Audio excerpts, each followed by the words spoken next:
back to Listen, I Have an Idea. Today is the 21st of November, and that means we're 3 whole weeks into NaNoWriMo. We have a week and 2 days left, guys. How's it going? Are you okay with your word counts? Are you making the daily word counts? Are you a little bit behind? Even if you are behind, there is still tons of time if you still want to try to catch up to win NaNoWriMo and hit that 50,000 word goal. However, at this point, if you are racking your brain trying to figure out what words to write, what to do, and you just don't think you can make it to the 50,000 word goal, nobody is going to hold it against you. So please, from me to you, don't hold it against yourself if you don't make it to the 50,000 word goal. Last year, I didn't make it to the 50,000 word goal, and I hung it over my head the entire year. But because I was guilt tripping myself, it led into a couple toxic behaviors that I do not suggest. And they were awful. Because I wasn't writing, anytime I wanted to go do something for fun, so a hobby of mine, I would guilt trip myself and tell myself, Heidi, you should be writing right now and not doing this. And then instead of reading a book I wanted to read, or playing a video game, or crocheting, or sewing, or doing many, many other things that I really wanted to do, I felt guilty that I wasn't writing. So please don't do that, because the last thing you want to do is take time away from things that bring you joy, things that make you happy, and tell yourself, just because you're not writing doesn't mean you can't do that. That is why I am trying to be so much better at when I want to write every single day this month. I sit down and tell myself, this is your time to write, so let's get at it. Before we get into the writing for today, I do have a couple clips from things that I did earlier today. Not many, but I did a couple of things. So I'm going to share them with you right now.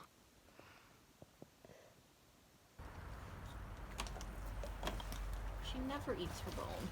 We're doing our Christmas urns. I think this one's a perennial, so I'm just gonna cut it down a little bit.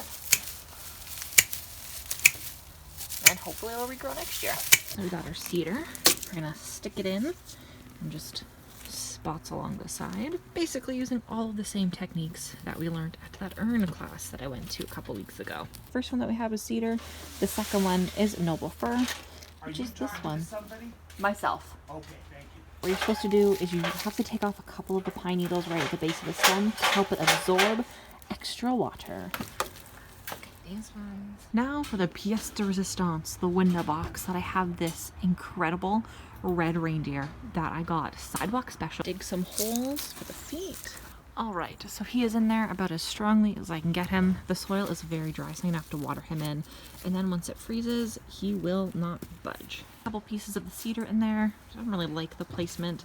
I might actually go clip a little bit of cedar off of one of the bushes that we have in the back to fill it in a little bit. There we go. That cedar looks so much better. Time to snip some boxwood. Just kind of go for it. This guy needs a big trim anyways. Got lots of boxwood. Just got to go through and clean it up because we don't want any of the dead branches or the dead leaves stuck in it. Forgot the birch branches. We got to put those guys in first. Got one hiding over here. Center it in there. And maybe a little more. Perfect. And then these two. I'm going to do the thinner one on this side. And then this one more so on that side. If you get these in your urns every year, save them for next year's projects. Lizzie, that's not a proper stick for you. What did you find? Lizzie, give. I need to check it for nails. Give. Thank you.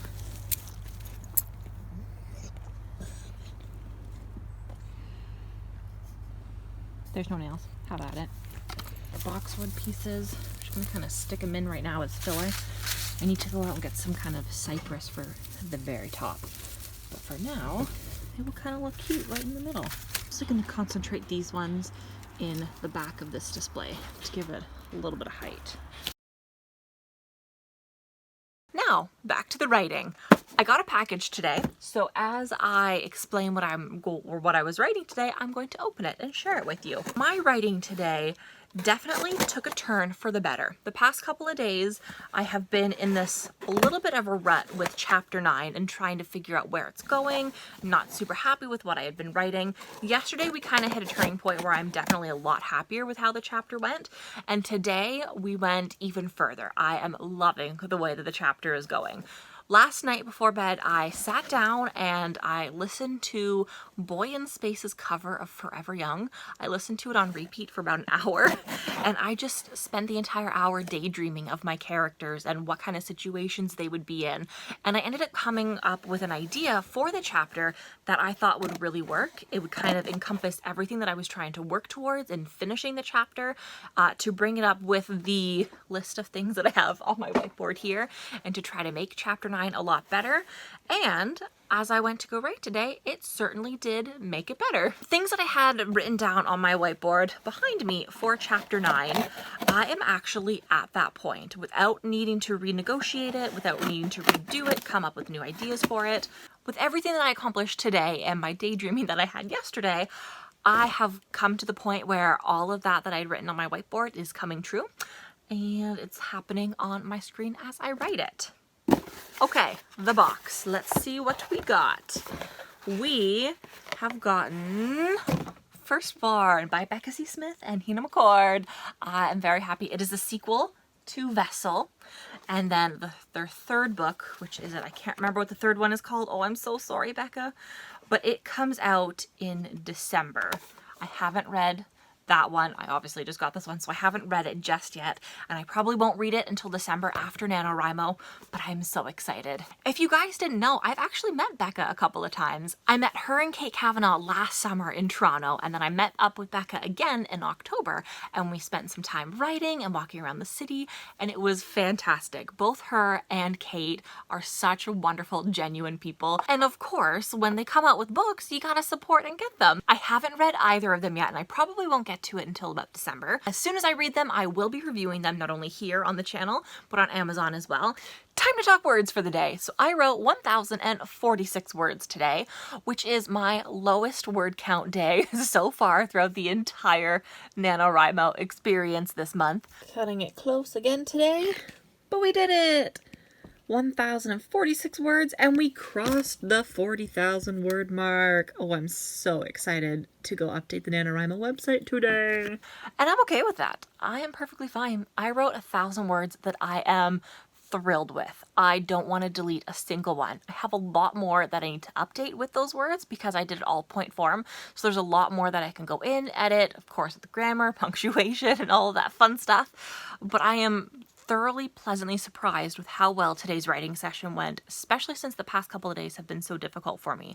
Yesterday's was okay, it was getting better, but it was still not 100%, but today I feel at least 95% sure of the words that I wrote. I also crossed the 40,000 word goal. I'm at 40,785 words, which is fantastic. We are less than 10K away from the 50,000 word goal. 40,785. I'm happy because we crossed the 40,000 word mark. Update. Boom. Look at that. We did it. 40,000. If only it would let me zoom in more. But it's beautiful. And eventually we will get that little badge. Actually, let's go here. Ooh. We got 2 badges today. We got the 21 days in a row and the 40,000, which means 1, 2, and 3 badges left. 30 days in a row, our daily par, and completing the 50,000 word goal. Usually young adult novels are 80,000 words, and being at 40,000 words right now, I'm nowhere near the halfway point in the story. So I really got to start wrapping it up, shortening my sentences, not adding a lot of that filler, because I need to be getting down to the good stuff of the book. And honestly, what I wrote today is the good stuff of the book. So we're getting there. We're almost at the halfway point, and I'm gonna say it every time, but I'm happy with the way that it's going. Maybe tomorrow I will try to finish chapter 9 and write all of chapter 10. We'll see how that goes. I don't want to set a word goal for myself because then I'm just holding myself to too high of a standard. And at this point, I kind of need to take a little bit of a mental break when it comes to writing, just because I find I'm devoting not a lot of time, but a lot of mental time to the story and to figuring out what I'm doing. Plus, I'm in the Christmas mood and I really want to decorate a Christmas tree. I don't have any of the trees up. I did the lights outside. I started doing the urns outside, which I'm going to finish up tomorrow. And I'm just ready to decorate an actual Christmas tree and get more decorations up and to get the house ready for Christmas because I want to celebrate Christmas. All right, that is going to be it for me today. Thank you guys so much for watching, and I will see you tomorrow with another vlog. Okay, happy writing. Bye. Harvest what you have. I have this dogwood that I planted specifically for this purpose. I have a red one, I have an orange one, and I have a lime green one. These ones are so cute in the fall, but this one's Christmas. Let's snip